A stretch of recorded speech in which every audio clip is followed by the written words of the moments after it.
So here's where we're going to get into talking about more detail with the plasma membrane.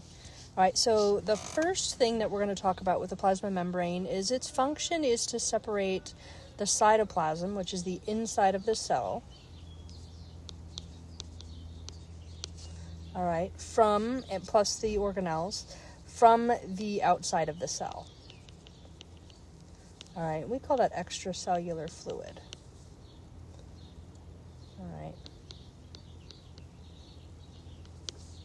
All right, now let's talk about the structure of the plasma membrane. You can see this image that we have here. First of all, we call this a bilayer. Bi means two, so two layers. You can see layer 1 and layer 2. All right, so that's why we're calling it a bilayer. Now this bilayer is going to be made up of a couple of structures. First of all, we have a phospholipid. They're basically two layers of phospholipids. If you look at our phospholipid that we have here, because we kind of blew this up, we have our phosphate head, all right, and that's also called the hydrophilic head. Remember that hydrophilic means it loves water, so this is going to be in the area where there's water, okay? And then we have our hydrophobic tails. Remember, these are going to hide from water, so those are going to be called hydrophobic.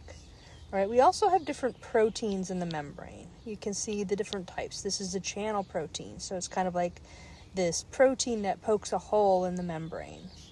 All right, we have a carrier protein. This requires a substance to bind to it, and it'll open the doors. All right, these are both what we call integral proteins because they span both sides. They go from one side to the other. We also have peripheral proteins, and peripheral proteins are proteins that are found just on the periphery. Okay, we have these little structures here. They look yellow. This is actually cholesterol ring. All right, cholesterol is important for giving the cell membrane some rigidity. Okay. It allows for decreased fluidity. If the plasma membrane is too fluid, when it starts going through these small spaces, it can just fall apart. All right, so this is going to give it enough rigidity that it doesn't fall apart, but still enough fluidity that it is able to bend without breaking.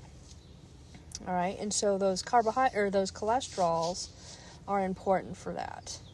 All right, now if you look here, some of these peripheral proteins, you can see this peripheral protein has a sugar group attached to it. You can see the sugar group right here. All right, that's, since this is a protein and this is a sugar group attached to the protein, we would call this a glycoprotein.